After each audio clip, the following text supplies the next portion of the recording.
Hi, folks. This is Rick Doc Walker, the DOC. This is John Kime, and you're listening to the Mess Hall with Rally Captain and Tailgate Ted. I don't even know what to say, Rally. I usually say what's going on, man. But after what we just went through, all I can say is damn, man. Basically. And I second, third, fourth, fifth, sixth, all the way up to 100th that. I mean, I tried to tell everyone that, yes, I wanted us to win, but God dang it, man. Don't, just because he's a third string quarterback, don't just make us a shoe-in. And look what happened. I mean, we played clips from Howell's press conference last show, and there was a clip saying, well, Howell said, I'm paraphrasing, well, we might lose. And I don't think anyone really thought that. I don't think anyone in this fan base really thought that. And I got out to Virginia because I'm doing all my tailgate prep, and I put a parlay in, right? Okay. And FanDuel sends me a message saying, hey, do you want to cash out early on your Commanders 6.5 wins bet? We'll give you, X amount of dollars right now. Thinking, do I take that and cash in early? Because we need 3 more wins for us to do it, but we still have the Jets coming up. We still got, winnable games, or do I let it ride? Ooh, you're shaking those dice. You're shaking them. You're shaking them. You didn't cash out, did you? No, I didn't cash out, and I'm kicking myself, man. I should have cashed out because no one saw us losing to the Giants, man. I played a parlay and then got those parlay boosts. The Giants to cover 9.5, the Commanders to win, and the under, because the Giants were averaging 14 points a game. All right, thinking, all right, I'm the Giants 9.5. That's a lock right there, man. This is gonna be good. I can buy Mr. Tailgate a real present this year instead of DIY something. And then they do that, man. It was embarrassing. Wet the bed, man. Bed's not wet, man. That thing's ruined. It's flooded, man. It's just. Oh yeah, we gotta get a new mattress, new bed springs, frame, the whole 9 yards. Just go ahead and take it all to the trash heap. It was crazy, man. But before we get to it, I gotta thank our friends at Don't Sleep Energy, because I had the tailgate prep from hell. I went to 3 different Costco's, 2 different restaurant depots, because it's right before Thanksgiving, and all the stores are buying stuff for Thanksgiving. Yeah. And I did a Thanksgiving theme menu. So yes, you did. Yes, you did. So you get a chance to actually eat? I had me a small plate. Yes. Because that's more than I had. I didn't get a chance to eat anything. So, but it was frustrating because all these stores were buying all the same stuff I was buying. So I had to go to all these different spots. Normally it takes me 5 hours. Ooh. It took me legit 9 just to get everything done on Saturday. And I was dragging ass on Sunday. And thank goodness Mike hooked us up with some more Don't Sleeps, or else I would have been struggling come game time. Tell me about it, bro. Got off work 6:30 in the morning. I was struggling. I mean, you got to the lot basically straight from work? No, I was able to get about I'd say a 2-hour nap, if you will. But what does a 2-hour nap do for you? That's nothing, man. Exactly. So the Don't Sleep was in full effect, and I needed it. I'm actually going to need it for Dallas as well, because I got a lot of stuff going on, and we'll get into it later, but I'm going to need it for Dallas. I can only imagine. Just make sure you pack some of those little red berry shots in your travel suitcase, since that way you can actually bring it with you on the plane. Oh, yeah. I think what I'm going to do is take a picture of me on the plane with the red berry next to the window seat. There you go. Know what I mean? Got to do that. Up. Oh, yeah. So how were the lots pregame? I saw you take a picture in front of that helicopter. Could have probably used that helicopter to fly us away in the third quarter. But, you're walking around. It's a salute to service game. For those of you that haven't been to a Commander salute to service, they do a massive thing for all the military. Yeah. They have helicopters come in, Humvees come in, just all this different stuff in the red zone lot. I mean, what was it? How was it walking around the stands? Oh, it was great. once you pull into the red zone lot and you see that chopper sitting there and all of the service members in their full regalia, I loved it, man. And for those of you that haven't seen the pictures, I have a pair of jeans that are salute to service, and I have all branches of service on those jeans. And it's just my way of trying to give back to our military, armed services, because they need it. It's something that a lot of people take for granted. And if you were able to serve, my hat's off to you. For those who wanted to serve, but for whatever reason they couldn't, my hat's off to you as well, because at least you gave the attempt to. But it's a good feeling. It's let's face it, we are the capital, and you pretty much got all branches of service right here within I'd say almost a 50-mile radius. So you got to give something back to the armed services for being right here in your backyard. So there were a lot of Giants fans pulling to the red zone lot, and once again, Ted, I got to tell you, and guys who are listening, I got to tell you, it really surprises me that that we have these sold out games. Just thinking about it. But when you actually pull into the red zone lot and you see the cars parked so far back to where you're pulling into the entrance, it's amazing, because years past you could pull into the red zone lot, and I mean go deep into it before you ran into your first car. Now these cars are actually out toward the actual entrance of the red zone lot, and it's just amazing. And my hat's off to our fan base. We aren't having a good year. Nobody expected us to be this way, but you guys are still showing up. And from one fan to another, I appreciate you guys. Now, mind you, there were a lot of Giants fans, but it's par for the course. A lot of Giants fans live in this area, in New York or New Jersey, Philadelphia. It's right, what, 2.5, depending on where you live, to 4 hours. So, but they're all up and down the 95 East Coast. So, my hat's off to those guys for traveling down and seeing the team. And big shout out to Lloyd. Lloyd lives in the New Jersey area, and he comes down for every home game, as well as Lloyd goes to a lot of the away games as well. Yeah, I was shocked, man. The Commanders, because when we did our pregame wrap talk about the show, it hadn't sold out yet. And the Commanders sent something out, I want to say it was Saturday, saying the game was sold out. So it was good to hear, because that means the Hogs have had a sellout for every single home game this season. So for whatever that's worth, hey, they're making their money back on their investment. So I'm happy for them for that. But I didn't think it was going to sell out, because if you're a Commanders fan, why would you get tickets from the team when the tickets on the secondary market were cheaper than face value?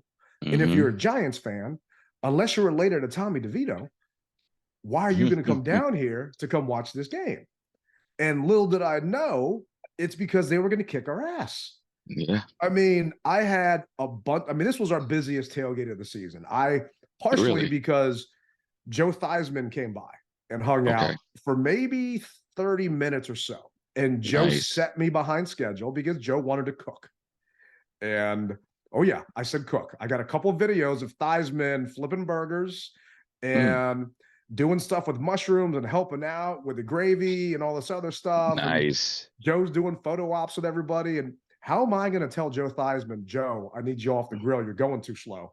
I mean, come on here. But this was our busiest tailgate of the season because people thought we were going to win the game. So they all wanted to come out, and it was going to be 60 degrees in November. Yeah. Right? So I figured, okay, it's going to be a bunch of Commanders fans that gobble these things up last minute.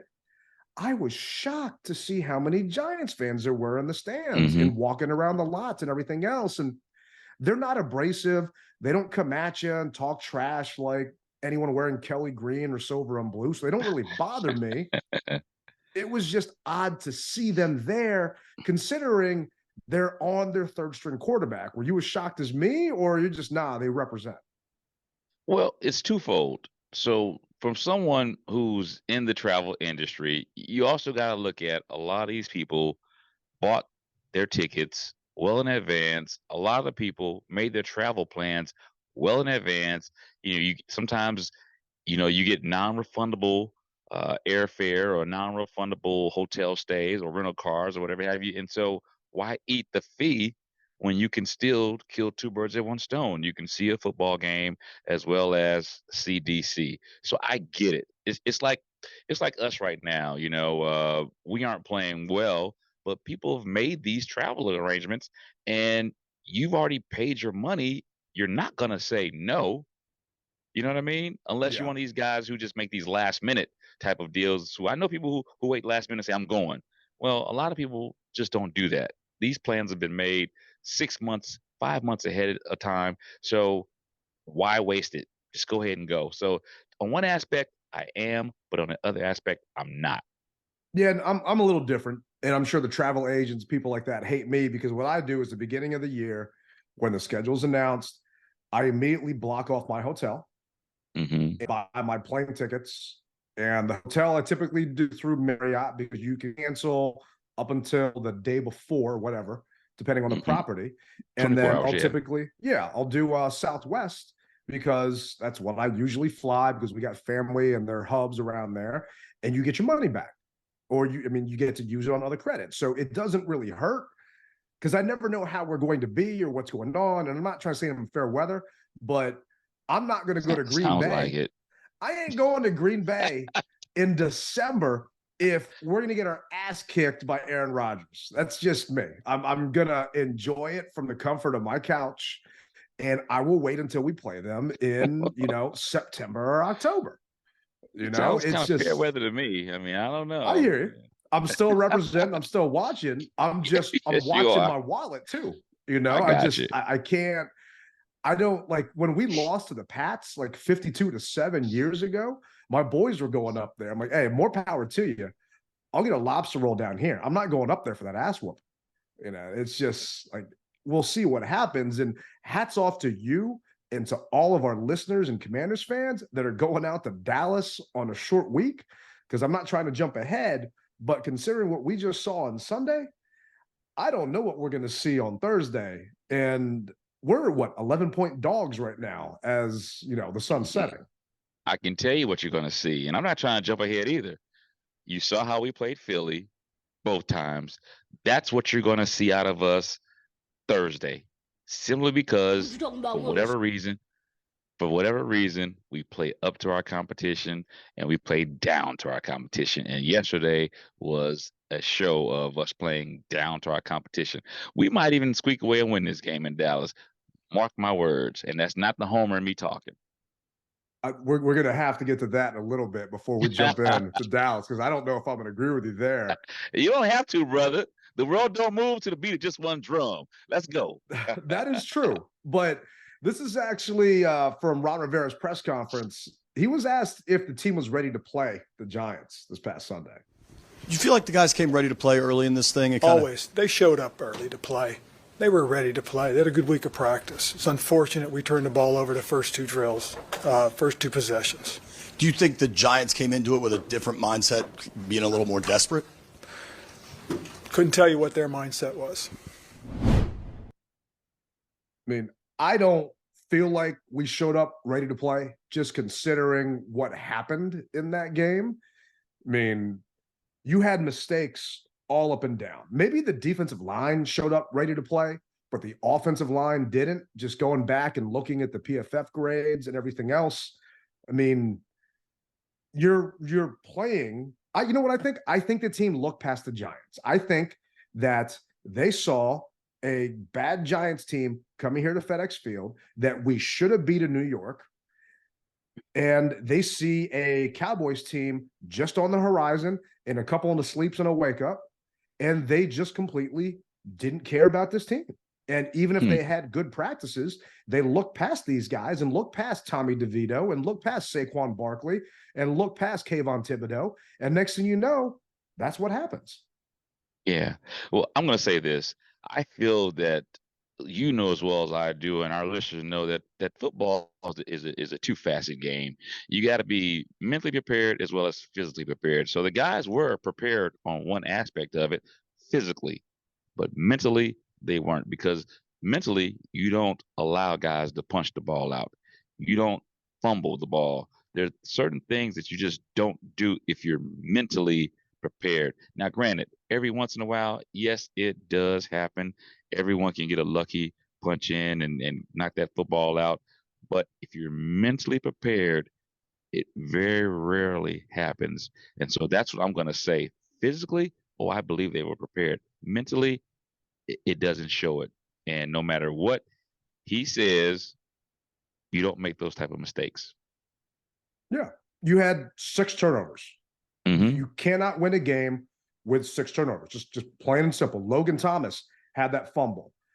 I feel like, and I went back and watched the game, maybe because I'm having a bad day, so I wanted to make it worse. But I went back and watched the TV feed. We had my friends from Fox 5 were hanging out with us. So, we're chatting with them. We're hanging out. I'm missing parts of the game. I'm hearing everyone yelling and screaming. Like Curtis Samuel getting ejected, completely missed that. Trying to figure out what's going on because that's closer to your end zone. But when I saw the feed on Logan Thomas's fumble, I thought his knee was down. I didn't see the ball coming out. And I'm listening to the radio, and they're saying his knee was down. I don't know if it was or wasn't. I couldn't really tell from the TV feed. Maybe it was inconclusive, but I feel like Logan Thomas's fumble, maybe you challenge that one. So you had made it in the stadium? No, I was in the stadium. I was in the stadium. Okay. Yeah, no. I was in there. I made it there for the national anthem. I was just, okay. It's a problem when the wife brings friends. I got to pretend to listen and go back and forth and they're chit-chatting, and I love them to death. But like I'm watching. So the last 3 minutes of the game, I went to go stand off by myself because the seats were empty at that point around me. And I just wanted to watch the game. But I went back and watched the actual TV feed because being in the stands, we've talked about it, you miss different things. And I feel like Logan's fumble wasn't a fumble, but hey, they ruled it was. Byron Pringle coming out after halftime and fumbling that kickoff. I mean, you finally get a shot because Antonio Gibson isn't there. Mm-hmm. You've been preparing all week in practice. You had a good week of practice. But maybe the guys aren't trying to punch the ball out at practice. Maybe they should try and start doing that because every time it was just a guy fighting for more yards. Chris Rodriguez, Brian Robinson.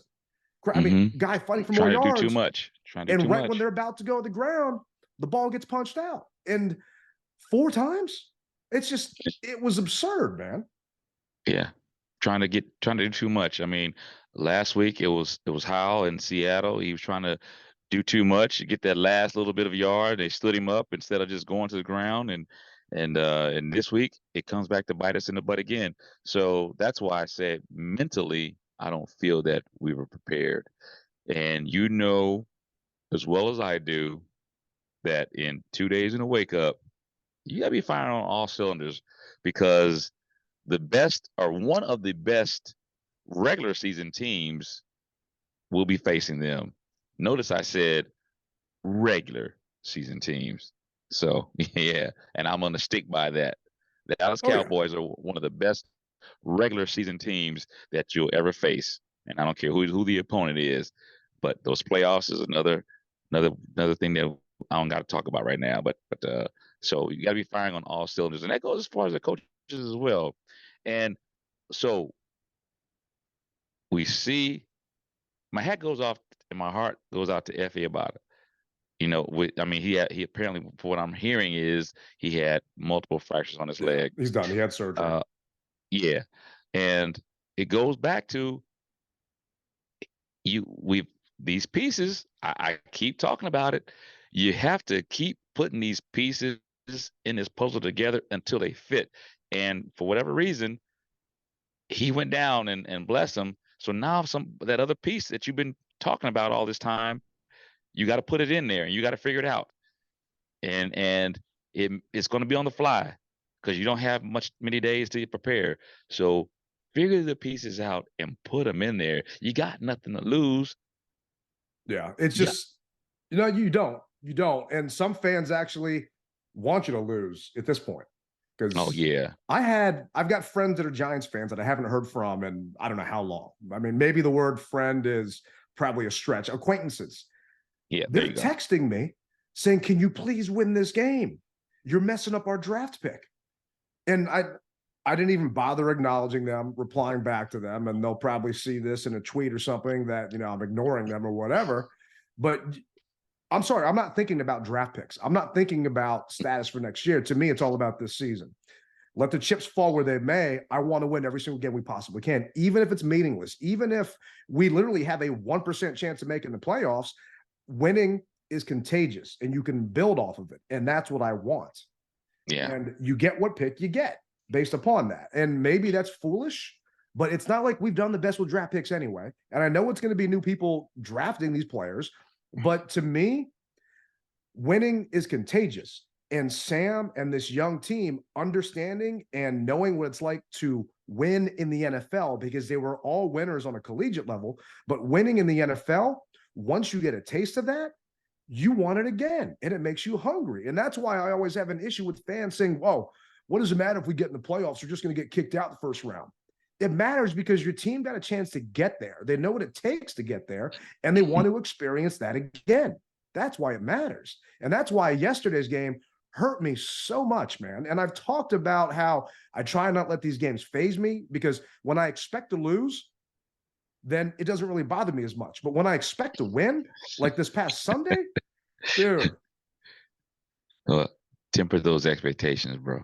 Oh, they're tempered now. No, the expectations are done now they're tempered. Yeah. No, 9.5 points, man. 9.5 point favorites to Tommy. The guy lives at home with his mom. She makes his bed. He eats chicken parm. That's it. I mean, 9.5 points to this guy. And you lose to Tommy DeVito. He is, just check this out. He is the first Giants quarterback since 2019 to have 3 touchdowns versus the Commanders. All right. I'm surprised that Danny Jones has not had that against us. Right? He is the first quarterback since 1982, Randall Cunningham, to win a game when being sacked 9 times. Most of our listeners don't know who Randall Cunningham is. As sad as that is to say, man. Oh gosh. See, when I hear stuff like that, let me say you something, right? I always have a positive outlook. Always do. No matter what. I need it, man. When people tell me, how you doing today? I'm doing fine. Even when I'm not fine, I'm fine. They go, oh, that's a good positive attitude to have. Well, because you can't change it. But when you give me stats like that, bro, you knock me off my high horse. 1982, man. You really do, man. And you make it hard for me to rep. And you know what my trademark saying is, you rep it harder, you don't rep it at all. Well, god dang it, man, you're making me rep it medium. That's how you. We ain't going nowhere. That's the thing. And I put a tweet out there. True. I'm not asking for anybody's sympathy, but I put one out there. It's like, dude, I love doing the show with you. You know, my brother. We get a chance to talk about something we love passionately. But rewatching games like this make it painful. But we're not going to sugarcoat it, and we're going to keep it real. And we're also trying to bring some levity to it in regards to, we just got our ass kicked by a guy who is getting paid $44,000 a game, and that's it. And that's why he's living with his parents. You know, Brock Purdy has a roommate, and he's the starting quarterback for the 49ers because real estate's expensive in San Francisco. And he's on that, last pick of the draft salary. So I get that, but there was no way that I could envision a script where we lost to these guys, but yet we found a way. Sam had 3 interceptions.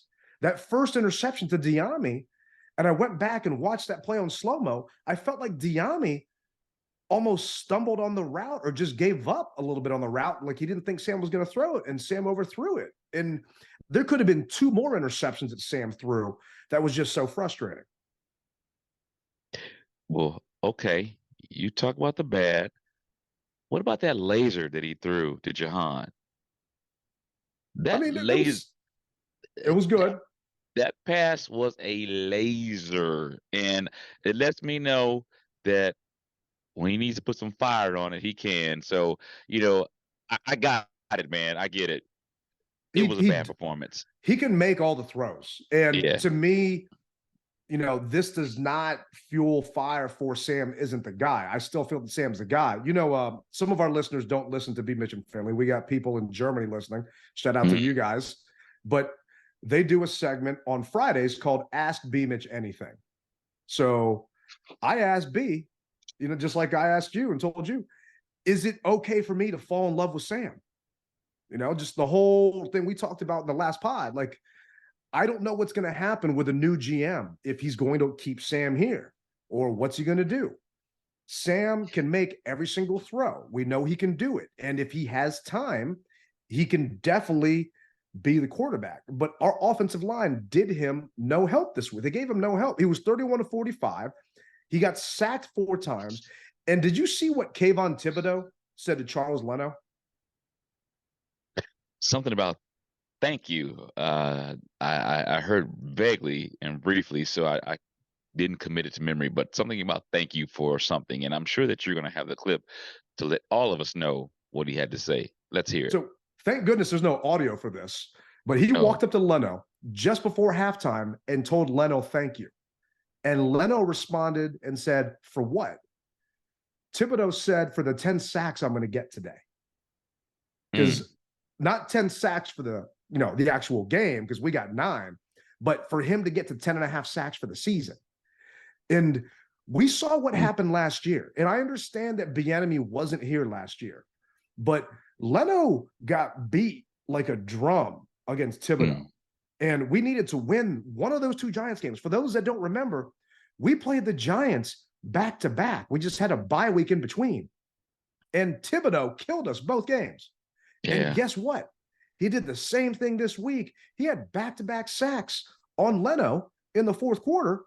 And for some people who might have turned the game off, Leno had a false start during the game, and we had to waste our last time out because I think he was scared Thibodeau was going to get another one on his ass. I mean, Definitely. It was just frustrating. Yeah, that's what happens when you get beat like that and you're at your home. There's no excuse for it. And he jumped because he knew that hey, look, either I'm not strong enough, I'm not fast enough, or he was just in his head. So Morgan Moses used to do it all the time. He would get beat. I swear Morgan was false starting every time too. They just never called it. They just never called it. Exactly. It just didn't pair up to the eye. But yeah, he did it. So when you are a true dog, you don't worry about that type of stuff. You just let the chips fall where they may. And so we see it. And the thing about it is, all they've done is put this on tape for teams such as Dallas, who have a superior pass rush, to realize, oh, look at that. They can't pick this cross stun up. Oh, hell no.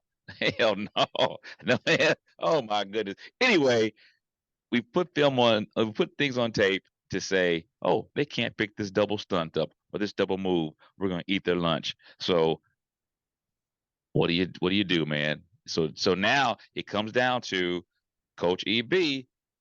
You know what your deficiencies are. You got to figure out something to get that ball out of Sam's hand. So this is going to see, did Sam learn his lesson playing the Cowboys? Did Eric Bieniemy learn his lesson with these other teams playing against the Cowboys? It's all going to unfold. The thing is, yeah, go ahead. He did learn, because at a certain point, we had 22 runs versus 25 passes, right? He was keeping a balanced attack. We were rushing the ball. I mean, we ended up with a $174. B-Rob, had 17 carries. He was doing what he could. These turnovers killed us. But when we actually were going back to pass, Leno, according to PFF, a pass block grade of 64.5. Chris Paul, right up the middle, 48.9. Tyler Larson, 27.7. And one thing about Brian Robinson is he does not pass block well. So it's frustrating to see. And there are times where we didn't move the pocket. We didn't do a ton to help him, but it's hard for me to see where the blame goes on which side of the ball, because the defense, they held the Giants for 0 rushing yards until 30 seconds left in the third quarter. Saquon broke that toss outright and then just ran past everybody. If you go back and watch it, our linebackers, safeties, everybody got blocked, and some of them blocked themselves. I mean, it was absolutely ridiculous. And You talking about that wheel route? No, the wheel route was a different one, but they're 2-0 when Saquon scores a touchdown. Jamin Davis is 0 for 100 on wheel routes, and yet you've got Jamin covering him. And guess what? 6 right there. So it was just so frustrating. No, I'm talking about the toss sweep at the end of the third quarter. So from your vantage point, they're running to your right. Yeah. And Saquon broke, I want to say it was, I can tell you exactly, it was a 36-yarder right up the right sideline. And every single person on our team got blocked. Until then, they literally had 0 yards rushing. I mean, I never felt that we were out of the game. I thought that we were going to come back. But what killed us, I don't want to say it killed us, but what was a major factor was Joey Sly missing the extra point. We were down by 2 scores because of that. So because of that, it allowed the Giants defense to just pin their ears back and come after Sam and just give him a hard time and harass him. And it was just, they were just off their game, just left and right. They never got it on task. Joey Sly, hell of a leg. But why are his extra points missing all of a sudden? I don't know. I went back and looked at the film, and it wasn't a high snap, because that was one thing I particularly wanted to see, because I missed it, because that was your end zone, and that was right after Curtis Samuel got ejected. And don't even get me started on that. I mean, I think that's BS that he got ejected for that, and hopefully he at least got to the locker room when the hot water was still working. But I can't believe that they had no hot water, man. It's but you know what though, man? The stories that I hear about the female bathrooms, I hear they flood all the time. Yeah. So if that's the bigger problem with the whole water drainage issue, water pressure, I believe it. The stadium is an older stadium, and there's nothing that you can do about it. Well, I shouldn't say that. I should not say that. They're making improvements, but yeah, yes. And this is not on the new ownership group.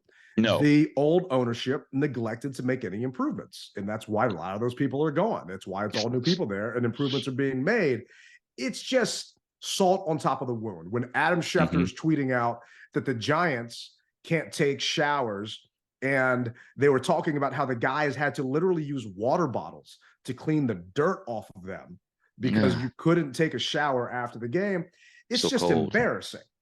Yeah. No one wanted to take that cold shower. And John, not John. I was, oh my gosh, who the hell's 93 on our team? Jonah Brayton. Allen. Yeah, John calls into the Junkies and said some of the guys on the team just didn't even take a shower. They just jumped in their cars and went home because it was too cold. They just didn't want to be there anymore. So well, I don't blame them. Oh, yeah. No, I don't either. I don't know if I'd want to get stuck in traffic if I'm that guy's significant other sitting in a car and he's reeking big time. But, that's not exactly a big deal. But, yeah, with Sly, he kicked it through the upright on a kickoff. He's got all the leg in the world. Missing that extra point was killer. And we're having to play from behind. A couple of those interceptions Sam threw, just nothing worked. But yet, we're down by 5 points with 2 minutes to go, and I still felt like we could win the game. Was that just me being delusional, or were you thinking the same thing? I thought we could win the game as well. I thought we were gonna bring it back on that drive, and shout out to everyone that sent me a text message. I guess I was trying to hype the crowd up, and the camera crew got me doing that, and so because I felt that we were going to get back into it. Because why, Ted? They're the Giants. Yeah, that's why I thought we were going to win, because they're the Giants. That's what I thought. I said, you know what? These guys realistically, they really don't want to win this game. The Giants really don't want to win this game, but we need to still win this game. And so I just felt it. And all of a sudden, the old fat lady was warming up, and she sang loud, bro. When that ball got tipped. Because that last drive, I said, okay, we're gonna score. That ball got tipped, intercepted, pick six.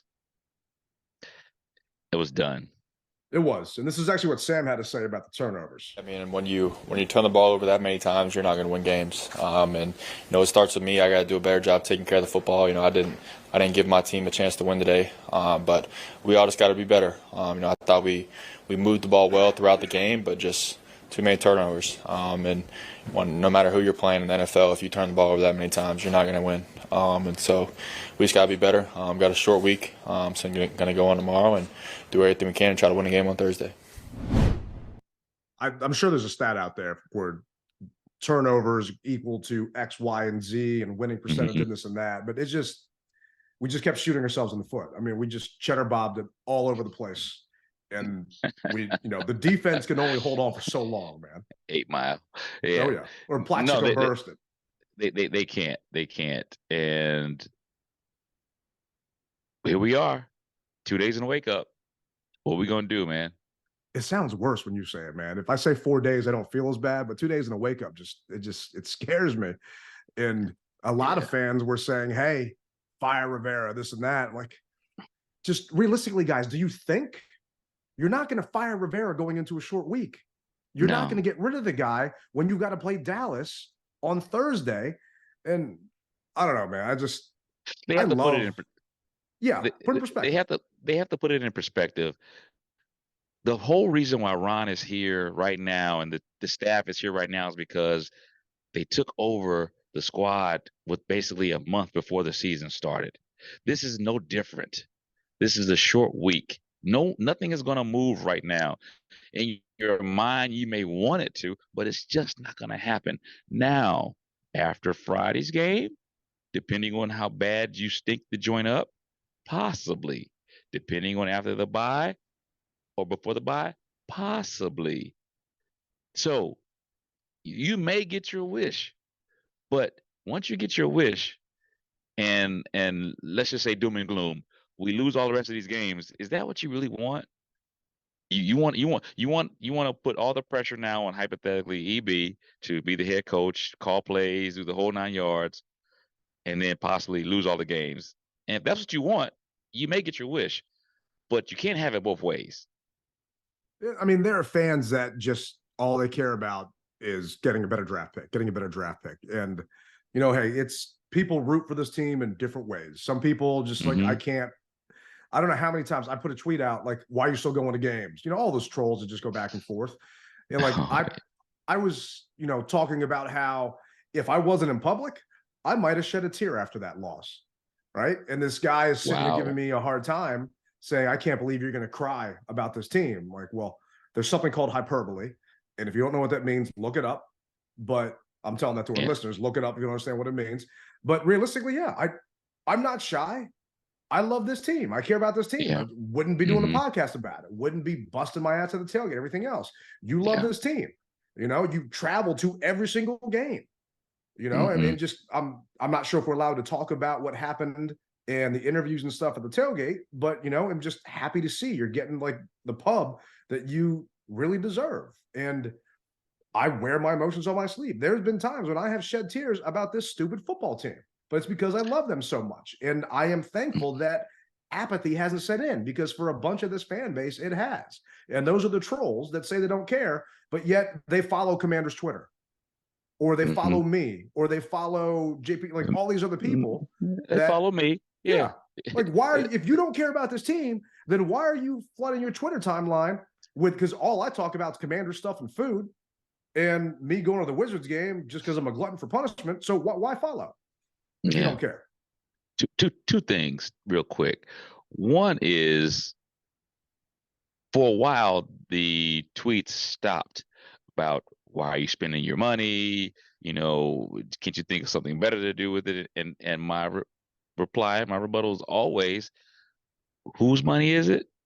It's my money. And then they say, well, you're the reason why the inferior product will continue to, because you support the team and they'll never change anything. You got to stop going to games, yada, yada, yada, yada, yada. All right.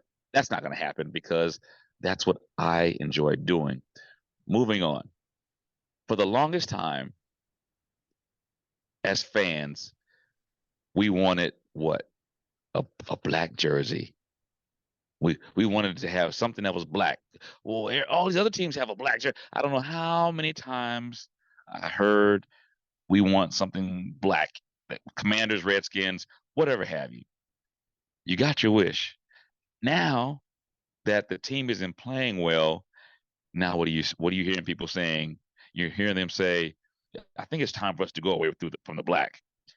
You wanted black jerseys, you got them. So once again, you can't have it both ways. I mean, we are 1-4 in the black. So Yeah. from that point, I don't want to see us wear them because now it's just a I hear joke you.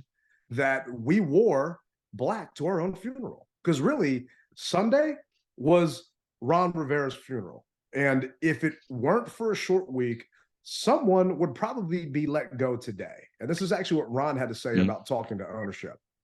Ron, just curious, did you have any conversation with ownership after a game like that, or is that if you did, is it typical to have conversations with them just to update them on where things stand? I will, but I haven't yet. But yeah, it's something that does happen eventually, whether it's a day, 2 days, or 3 days go past. This is a short week, and we'll see what happens. People are pissed off that Josh Harris and Mitchell Rails had 40 of their friends from, I don't know if it was elementary or middle school or whatever, in the box and hanging out at the game and this and that. Why do you guys care? They bought this team. They spent $6 billion. They're enjoying something that they all grew up watching. They're all from this area, obviously, if they went to school here. Why do fans care how these guys are spending their Sundays and spending their money and who they're having in their box? I don't understand why people give a damn. The only thing I can say about that is, let's put it back on that particular fan. When you bought a new car, what did you do? You went to your friend's house, you invited your friends over to see what? Your new car. This is no different. It's just on a billionaire status. This is their baby. That's technically his room to do whatever he wants to do in it. So let it go. You do things, we do things on a smaller scale. And I'll just, like I said, just use a car as an example. When you buy that car or you buy that TV or whatever it is, you want people to see what you have bought. Yeah. You're taking pictures of it. You're showing it off on Instagram. You're having people over. It's the same thing for Josh and for Mitch and everybody else. And they're pissed off that Rivera hasn't talked to the owners yet. Sorry, it's not going to happen right now. They've owned the team for 123 days, right? I've got people telling me how they're pissed off at new ownership already. It's like during the tailgate, and honestly, for every single game for the rest of the season, I'm going to pop a bottle of champagne. And we popped one at the tailgate with everyone there because I wanted to remind people that we are winners this season because Dan Snyder is gone. Yeah. The tumor that is Dan Snyder has been excised from this franchise, and we have won. Realistically, these guys took over in 123 days. That's how long it's been. So it's not enough time. And you've got fans now that are already mad at new ownership.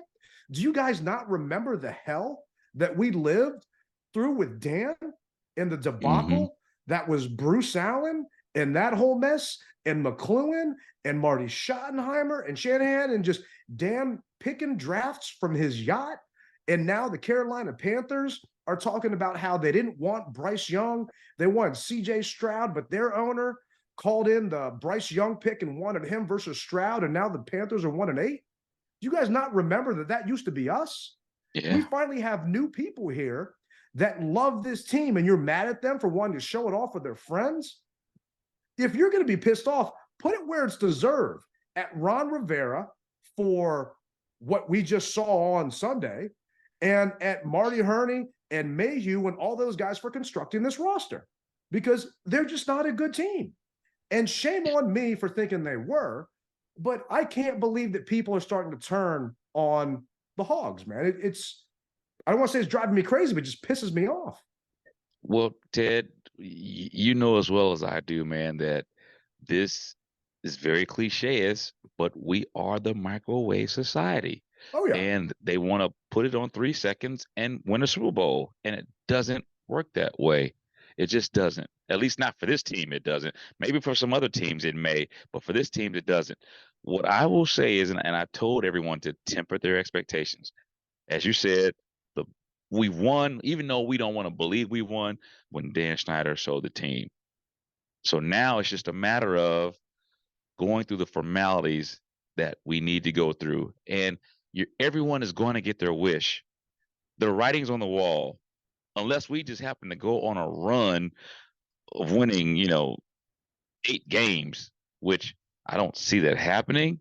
Just being realistic, I would love for it to, but I don't see it happening. And because of that, you're going to get your wish, but you got to slow down and you got to get it done the right way. And just because you fire someone right now, yeah, that may make you feel better, but is it actually going to be better? No, just yet.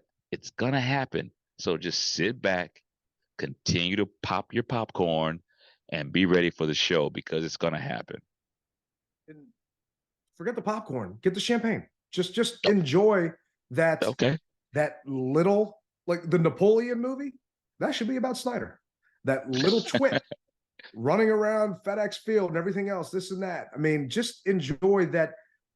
Better days are going to come. It's just going to take some time. And you had fans last year saying, oh, why is it going to take so long? Look at Brian Daboll and the Giants. They went to the playoffs, right? Look at where they are now. The Giants are 2-0 against us, and they're 1-8 versus the rest of the NFL, right? They're not exactly doing that well right now because they've got to properly build. They don't have a good quarterback. They paid Daniel Jones all that money, and they're going to be in cap hell, and they've got all these issues. We've got $90 million in cap space. We've got draft picks. We just need a proper general manager to right this ship. And we are watching the demise of Ron Rivera right in front of our eyes. And we have no control over what's going to happen. We can bitch and moan about it, but this is actually Ron talking about what he can control at this point. Aside from X's and O's, I think most people that follow this team, fans of the team, cover the team, know you care, know that you're a competitor. You wanted to build this into a consistent winner, this franchise. You're facing some adversity. It may not be happening right now. How are you kind of like handling that, processing that emotionally? Because the truth of the matter is, Scott, I can only control what I can. And as long as things that we want to be going in the right direction seem to be doing that, that's a positive. What happens from beyond today, what happens from beyond the end of the season, that's not in my control.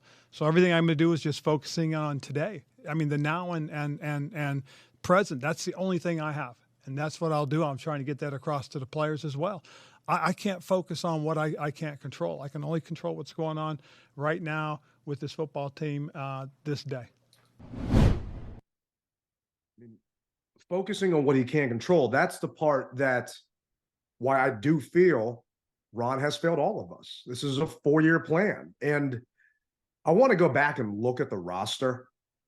Maybe this will be for an off-season pod of when Jay Gruden got fired and how we were then compared to the roster that we're going to be stuck with after Ron assembled and disassembled and assembled it again. And are we better off? I mean, do we have a better left tackle? I'm going to flat out say no. I mean, Trent Williams, best in the business. Do we have a better center? And it's relative because some of these guys are older. They don't play anymore, this and that. Are we better at running back? Are we better at receiver? But some of these guys, Ron didn't even draft, right? Terry wasn't a Ron pick. Duron, John, they weren't Ron picks. I'm not seeing a ton from him. And it's just no one wanted to coach here because of Dan Snyder. Let's be realistic. That's why we got stuck with Ron. Ron came here because he got full control. So we are still paying for the sins of that little sniveling tiny weasel.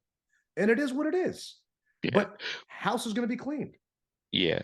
Let's also remember that he got a bill of health through Joe Gibbs. Joe Gibbs is the one who realistically brought Ron here because he told Dan, no, I can trust, you can trust this guy.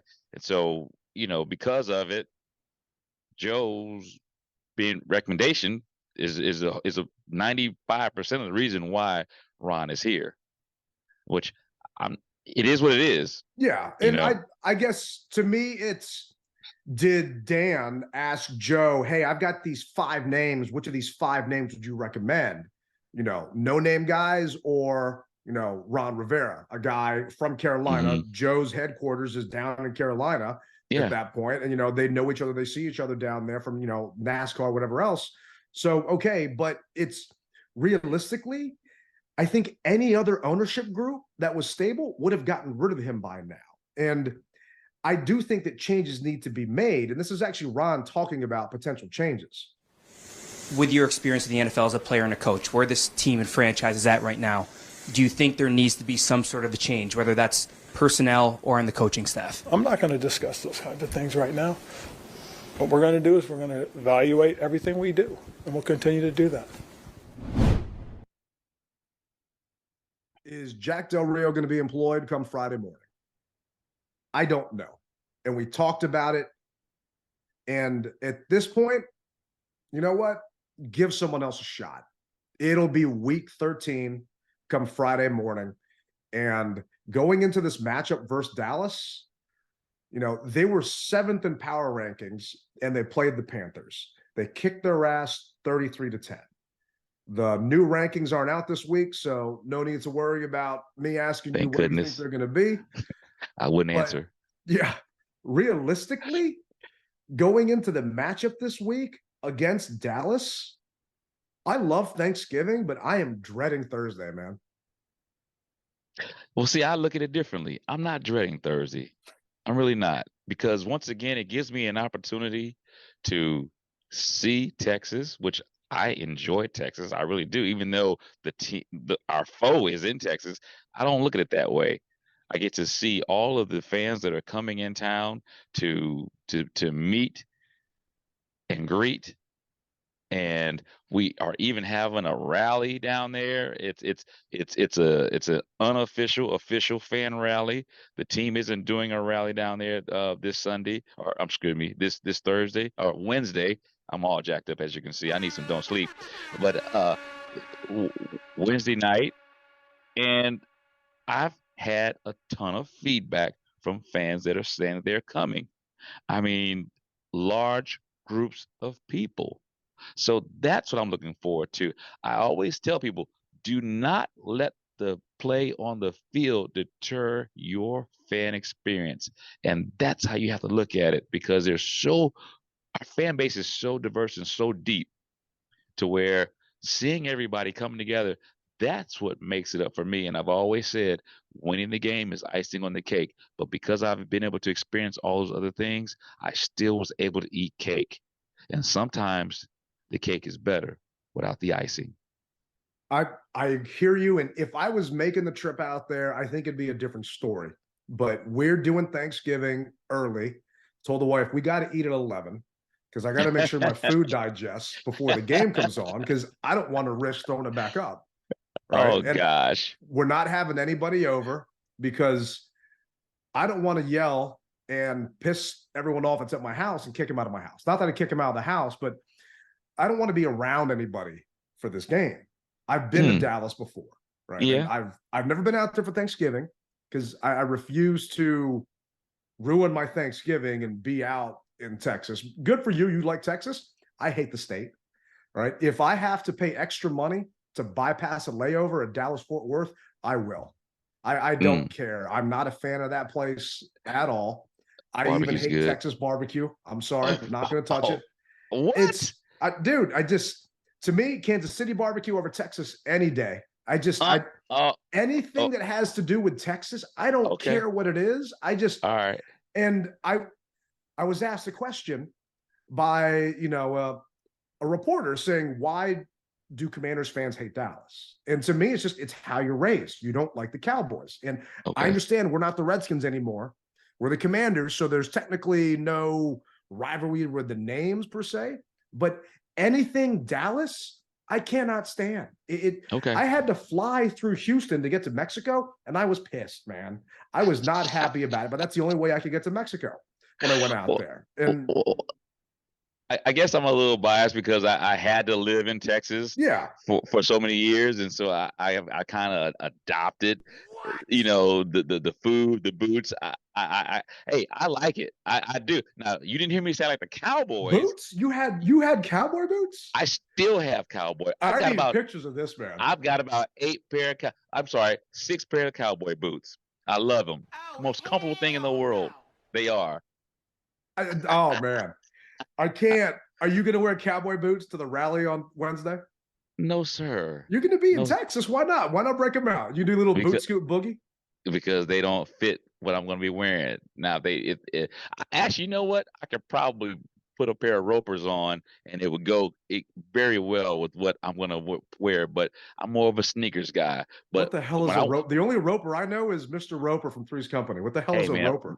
Roper is a brand of boot that very, very comfortable, low heel. I mean, I could pull them out, man, and you'd be like, all right, let me tell you something. Before I moved to Texas, there are 2 things I said I would never do. I'd never wear a cowboy hat and I never wear boots. Well, after being down there for about as many years as I was, I broke down and bought me some cowboy boots. And since then, I probably own a pair of gators, some snakes. Eel. I mean, bro, I got all kinds of exotic. I hope Peter's not listening. I got ostrich. I got anybody can listen. I hope everybody's listening because I'm proud of it. Once again, I am a diverse brother. Okay. Oh, you are. You definitely are. So I'm not ashamed of it. But before I got there, my mind was closed. I said I would never do that. And one thing that we also know, Ted, and to our our listeners that are viewing as well as video and audio, you never say never. You never say never because when you do it, there you go. It'll come and bite you in the butt. And I was one of the ones that said I will never wear cowboy boots. I will never do that. And all of a sudden now, I love the way cowboy boots look in this nice pair of jeans and a button-down shirt and a blazer. Matter of fact, it was when did Breland came to our Christmas? We were the Redskins then, and we had a party at the MGM. I'm gonna find that picture, and I've got a pair of burgundy. What do I have? They're snakeskin of some sort. I don't remember, but I got a jacket that matches. Look out, Jack. Woo! Burgundy cowboy boots. Hey, brother. Yes. Hey, no, I'm okay with it's just anything with the name, even the rodeo burger at Burger King, man. To me, that reminded me too much of Dallas. It's just a burger with an onion ring on top. I don't care, dude. And that's what kills me is they're going to ruin my Thanksgiving. The Cowboys are second in the NFL with points per game. They're putting up 30. And it's just so it's Philly.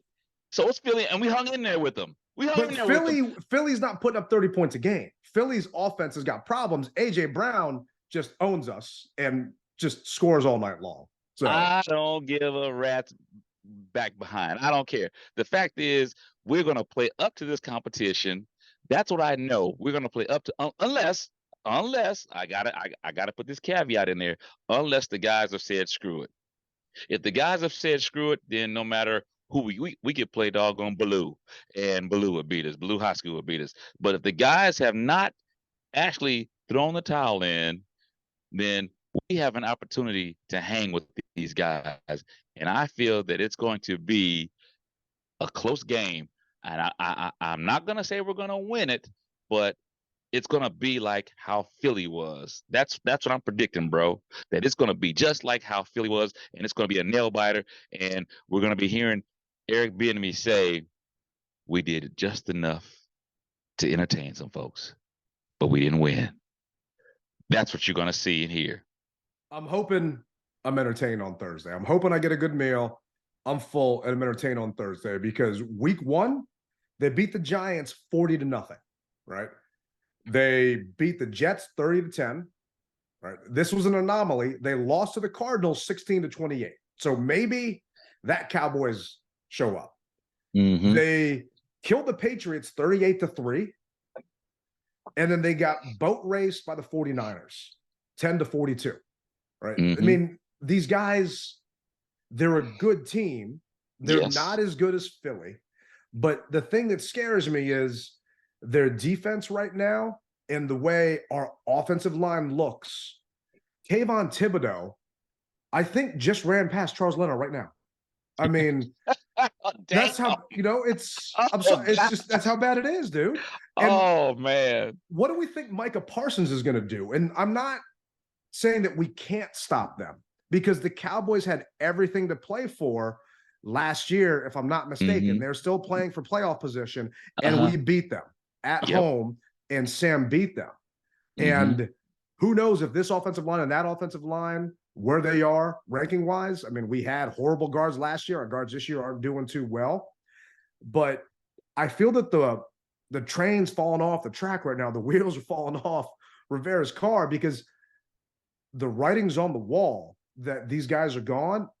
And slowly but surely, I feel that some of that locker room saying, screw this.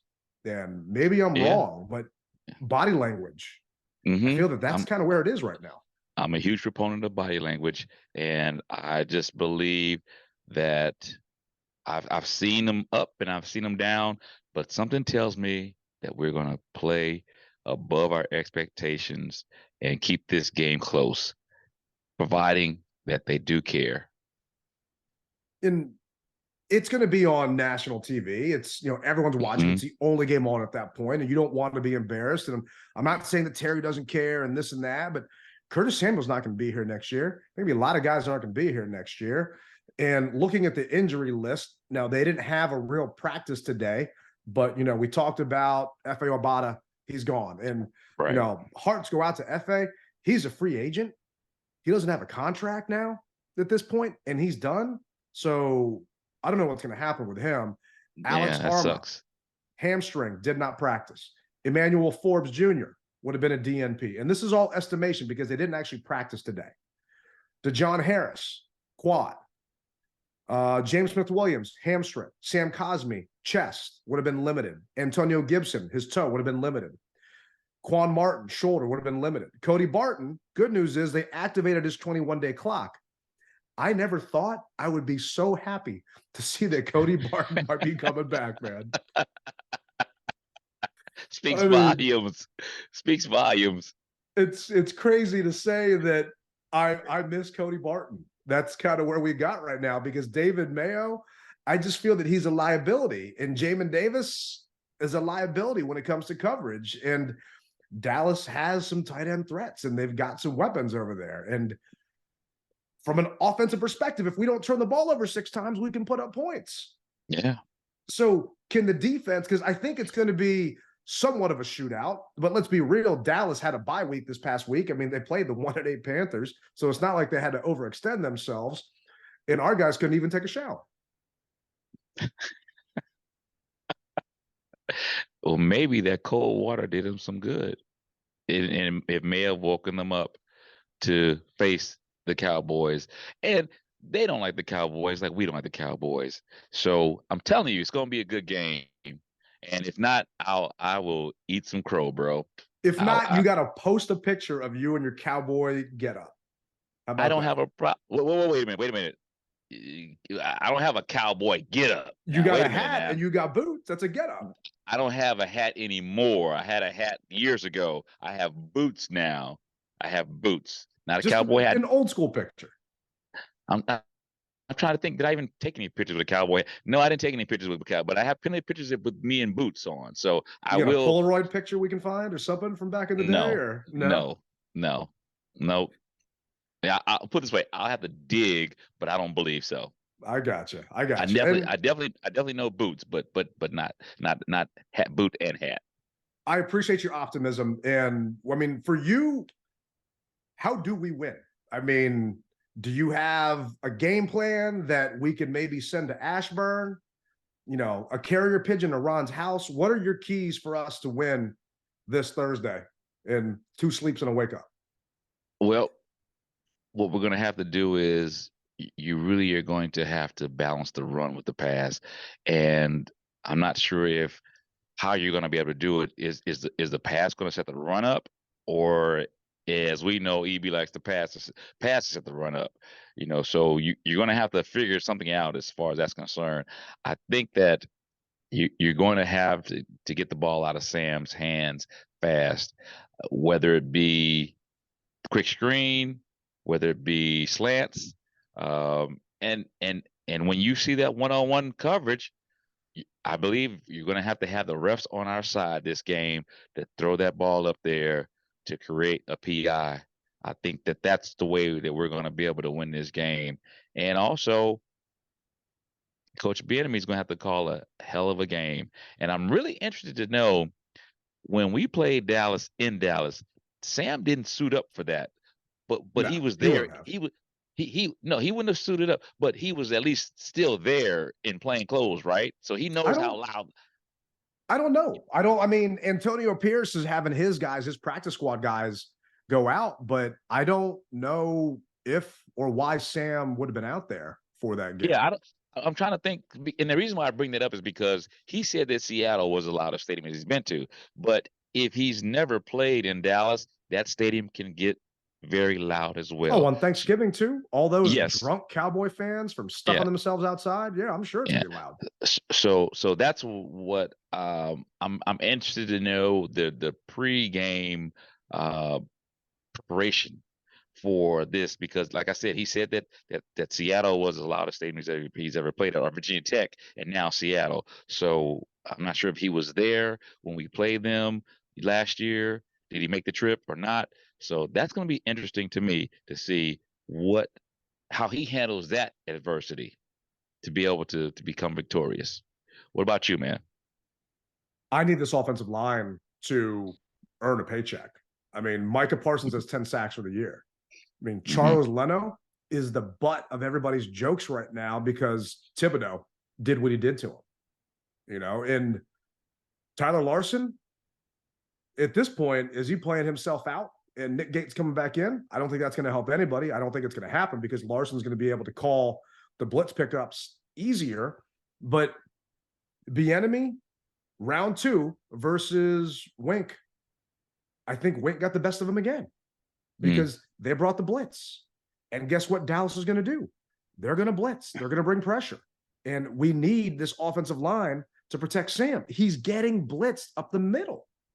And that scramble for a touchdown that he had and a couple of the runs, he's running for his life right off the snap, and he's sidestepping and then running back up. I mean, he's getting rushed right up the middle. And the good thing is they're not going to have Vander Esch because the guy's got an issue with his neck. He's not going to be there. But he's got some other guys on that defense that aren't bad at all. One of their DBs, he's about to break the single season record. What's his name? Here we go.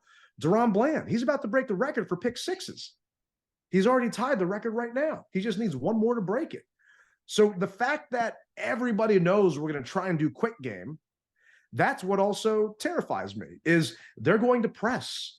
Dallas is not scared to press. And next thing you know, they'll jump those short routes. So I need this defensive line or this offensive line to give Sam some time to throw the ball. And I think you're going to have to use the pass to set the run up because these guys are good against the run. They're 16th in the league in run defense at this point.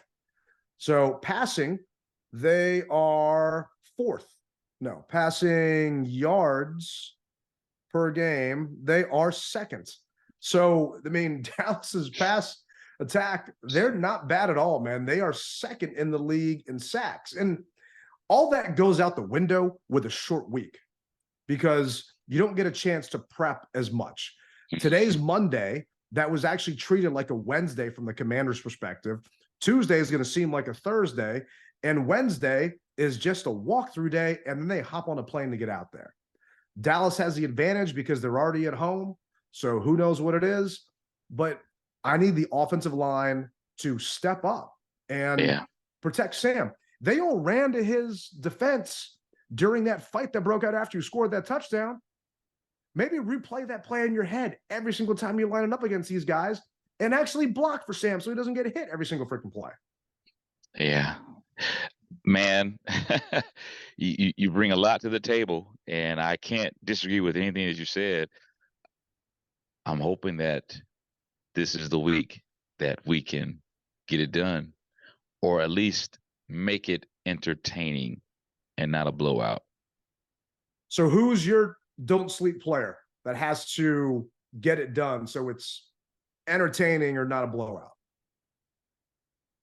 I can't say that it boils down to one player, not against the Cowboys. It's going to take a team effort. I know that's a cop-out, but it's just being realistic. They're one of the best, as I said earlier, regular season teams.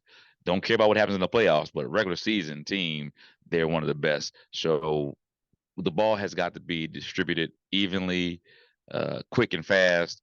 So I really don't have one player. And I apologize for everybody for that, because it's really going to be need to cut down to 3 quarters, and that's offense, defense, special teams, and coaches. So that's why everybody's got to do their part. Okay, what about you? When you break it down like that, I mean, you're right. We haven't played where every single facet, even on the wins, where every single facet of this team, offense, defense, special teams, and coaching, has all performed to the best of their abilities. Even when we beat teams, I mean, we barely beat the Cards, came back against the Broncos. I mean, they need to realistically and seriously play 4 quarters of good football. They cannot beat themselves. We beat ourselves against the Giants. They cannot do that. No. So for me, it's if we can control the trenches and the offensive line, then it's going to open up chances for B-Rob to exploit and give Sam some time to hit some receivers. He hasn't really thrown to wide receivers the past couple of weeks. I mean, looking at his receiving options, Terry had 5 catches, Jahan had 3. You know, he's not really getting a chance. I don't know if just because the pressure's in his face and he's not getting to those spots. He's checking down a little bit more. B-Rob had 9 targets. Logan Thomas had 8 targets. You know, it's just, I need the offensive line to drink a bunch of don't sleeps, don't eat any turkey, none of that tryptophan or whatever that crap is before the game. Take a bunch of don't sleeps to make sure you guys are ready. Maybe take some cold showers too, to make sure you're good and awake for this game, because we need you guys to protect Sam, because if Parsons and the rest of that defense gets a chance to get a hold of them, it's going to be a long day, and I'm not be able to hold down my brunch from 11 o'clock. But what's your prediction, man? What are you thinking? I'm thinking that it's going to come down to Seattle. It's going to come down to that, or even Philadelphia games. It's going to be a good game. It just is. We're going to give the national audience something to say, wow, okay, that kid does have it. Because for a long time, a lot of those out of market teams, nobody gets to see us, but we're on the national stage, as you said, so they're going to be forced to see what we are really about. And it's a close game. Close game, but close game. You're not going to say who's going to win. I told you what's going to happen. It's going to come down to a 1-point game, but it'll be how Philadelphia or the Seattle Seahawks game was. It'll be just that. 2 losses. It'll be just that tight. I don't feel we're going to win this game. I don't, and I hate to say that. But then there's the Frosty Mini-Wheat side of me that says, hell yeah, we're going to win by a point. I hope you're right, man. I really do. I appreciate the optimism, and I think it's going to go a different way. I hope to God I'm wrong. I hope these guys prove me wrong, and that they realize that they are you're fighting for contracts. You know, you're playing for your future. You are auditioning for a job, because the house is going to be cleaned. All these guys are going to be gone, and you better put something on tape to make sure that the new GM wants your ass here. Yeah. He's going to want to keep you and stick you around, because guess what? You weren't drafted by him. You weren't picked by him. You weren't selected by him. So who knows what he thinks about you? Who knows where he had you rated when he was working for a different team? So instead, give him reasons to want to keep you around. That's what the rest of the season's about. And I think Dallas is going to get the better of us. Ooh. I mean, being realistic, I don't know if I don't think we're going to win this week. I mean, we're 11-point dogs. I hope it doesn't come to that. I hope blows aren't thrown again because, I mean, John and Duran got into it when we were out there. It's just. That's right. I hope to God I'm wrong, man, because the last thing I want to see is us just the only game on town to all of a sudden be lit up again on Thanksgiving. But hey, maybe these guys turn it around and maybe they make you right and you get to go to a rodeo while you're out there and eat a steak and put on your ropers, man. I won't be able to do that. I got a quick turnaround. So I mean, once that game's over, I got to beat you to the airport, bro. This is one of those things. I got to be at work on Friday morning, so can't do it. But hey, I hear the music playing in the background, which lets me know that we're bringing another edition of DMV Mess Hall to a close. Greatly thank you guys for riding with us. It's been real, and I will have some pictures of me in my cowboy boots. That's right. Matter of fact, Brashad Breland said, cool boots. So hey, if Brashad liked them, then you already know what time it is. The captain don't come out half-stepping, all right? But that's gonna do it, guys. I'll see you in Dallas.